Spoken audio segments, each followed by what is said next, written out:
नमस्कार.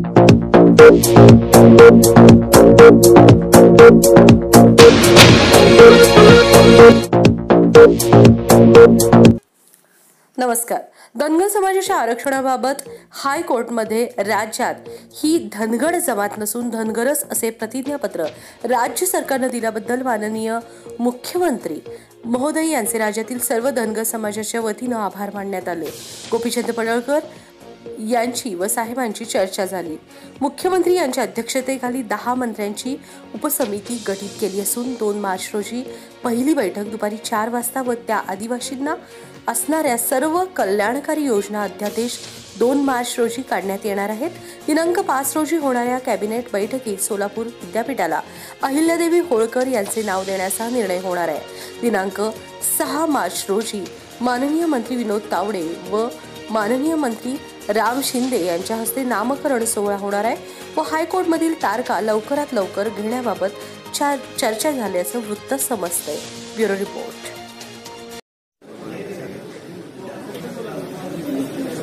धनगर समाजाच्या मागणीच्या संदर्भात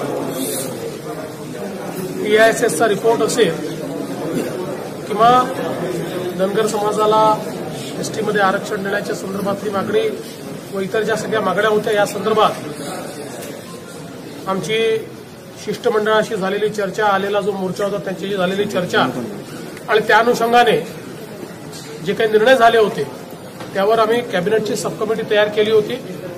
आज कॅबिनेट सब कमिटीची बैठक या ठिकाणी आम्ही घेतली आहे. या सब कमिटीने काही महत्वाचे निर्णय घेतले आहेत. विशेषतः PISSचा जो अहवाल आलेला आहे या अहवालावर पुढची कारवाई करण्याकरता आम्ही ॲडव्होकेट जनरलकडे तो पाठवतो आणि ॲडव्होकेट जनरलकडनं त्याचं फॉर्म्युलेशन जे आहे ते आम्ही करून घेतो. त्यासोबत कालचा झालेल्या निर्णयाप्रमाणे जी उच्च न्यायालयामध्ये ॲफिडेव्हिट दाखल करायचं आहे ते देखील तात्काळ करण्याचा निर्णय आम्ही घेतलेला आहे. पण यासोबत काल अशी देखील चर्चा झाली होती की या प्रोसेसला काही दिवस लागतील आणि तोपर्यंत जे काही आमचे धनगर बांधव आहेत यांना आदिवासींना जेवढ्या योजना लागू आहेत त्या सगळ्या योजना लागू केल्या पाहिजे.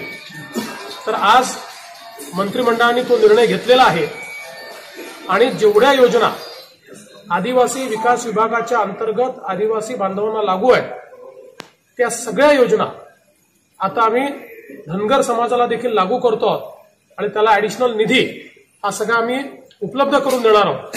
ज्यामध्ये मग शिक्षणाच्या योजना असतील तर विशेषतः TISSच्या अहवालामध्ये ज्या ज्या ठिकाणी धनगर समाजाच्या अतिमागासलेपणाच्या संदर्भातले जे काही तालुके जिल्हे सांगितलेले आहेत त्या ठिकाणी आदिवासी आश्रमशाळांसारख्याच डेडिकेटेड आश्रमशाळा, शासकीय आश्रमशाळा तयार करण्याचा आम्ही निर्णय घेतलेला आहे.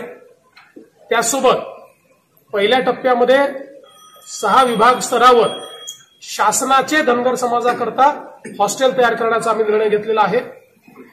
त्याचसोबत जशी आदिवासी समाजाला प्री मॅट्रिक स्कॉलरशिप दिली जाते त्याच धर्तीवर प्री मॅट्रिक स्कॉलरशिप धनगर समाजाला देण्याचा निर्णय घेतलेला आहे.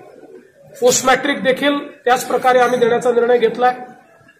ज्या सुदूर भागातल्या दुर्गम भागातल्या मुलांना हॉस्टेलला ऍडमिशन मिळत नाही त्यांच्याकरता ज्या प्रकारची स्वयंची योजना ही आदिवासी समाजाकरता आपण तयार केलेल्या विद्यार्थ्यांकरता तशीच स्वयंची योजना आता धनगर विद्यार्थ्यांना देखील त्या ठिकाणी लागू राहणार आहे. यासोबत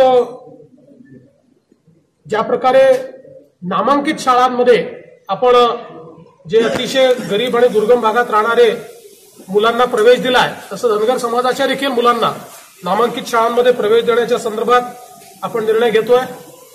ज्याप्रमाणे आपण आदिवासी आणि शेड्यूल कास्ट या दोन्ही समाजाकरता जे लँडलेस आहेत त्यांच्याकरता शेतजमीन खरेदीची योजना आहे तशीच योजना आता धनगर समाजाकरता देखील आपण सुरू करतो.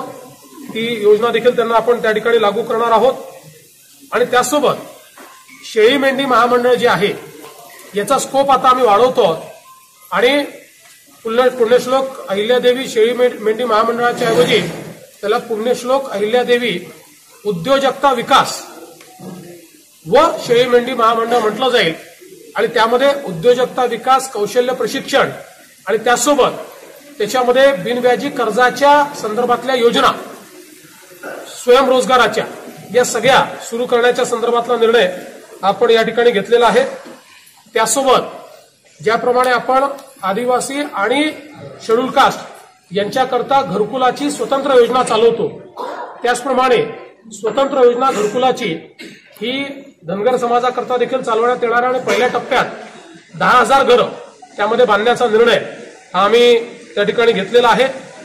त्यासोबत धनगर समाजाचा सगळ्यात महत्वाचा विषय चरई जमिनीच्या संदर्भातला आहे आणि आपण मध्यंतरी एक स्कीम केली होती आणि 2 जिल्ह्यांमध्ये प्रायोगिक तत्वावर अशा प्रकारची चरई कुरणं ही धनगर समाजाला वन विभागाच्या माध्यमातून उपलब्ध करून दिली होती. तशाच प्रकारे आता इतरही आवश्यक त्या जिल्ह्यांमध्ये याचा देखील विस्तार करण्याचा निर्णय आम्ही घेतलेला आहे. त्यामुळे जी काही एकूण मोर्चेकऱ्यांची शिष्टमंडळाशी जी काही चर्चा झाली आणि त्यातनं जे जे काही निर्णय घ्यायचे होते ते सगळे निर्णय आज सब कमिटीने घेतलेले आहेत. याकरता आवश्यक ती तरतूद आता आम्ही त्या ठिकाणी आमच्या बजेटमध्ये करतोय. काही तरतूद आता असलेल्या रिसोर्सेसमधनं करू, उरलेली तरतूद आम्ही आता मूळ मेन बजेट यायचं आहे त्या बजेटमध्ये आम्ही त्या माध्यमातून करू. आणि त्यासोबत ही जी काही आता कोर्टात केस देखील चाललेली आहे ही देखील एक्सपिडाइट करण्याच्या संदर्भात राज्य शासन देखील त्यांच्यासोबत पूर्णपणे मदत करेल. ज्या प्रकारे त्यांनी सुचवलं त्या प्रकारचं एफिडेव्हिट देखील आम्ही तयार करून घेतलेला आहे. मला असं वाटतं की निश्चितपणे यातनं हा आरक्षणाचा मुद्दा तर आम्ही सोडवूच, पण तो सोडवण्याकरता जो काही थोडा बहुत कालावधी लागतोय त्या कालावधीमध्ये आता पूर्णपणे या ठिकाणी सगळ्या योजना लागू झाल्यामुळे धनगर समाजाला देखील आज आदिवासीप्रमाणे सगळ्या योजना त्या ठिकाणी मिळणार. यासोबत एक अजून महत्वाचा निर्णय आम्ही घेतो. 5 तारखेला त्याची बैठक आहे आणि त्या संदर्भात जे आपलं सोलापूरचं विद्यापीठ आहे त्या विद्यापीठाला पुण्यश्लोक अहिल्यादेवी होळकर यांचं नाव हे देखील आम्ही त्या ठिकाणी देण्याचा निर्णय हा घेतलेला आहे आणि त्या संदर्भातले फॉर्मल जे काही निर्णय ते 5 तारखेला आम्ही बैठकीमध्ये करणार आहोत. त्यासोबत जे काही मध्यंतरीच्या काळात आंदोलनं झाली त्या आंदोलनातले गुन्हे परत घेण्याच्या संदर्भातला निर्णय देखील आम्ही या ठिकाणी घेतलेला आहे. त्यामुळे मला असं वाटतं की जवळजवळ हे सगळे निर्णय आज आम्ही घेतलेले आहेत. मध्यंतरी माननीय उद्धवजी आणि मी आम्ही काही शिष्टमंडळांना भेटलो.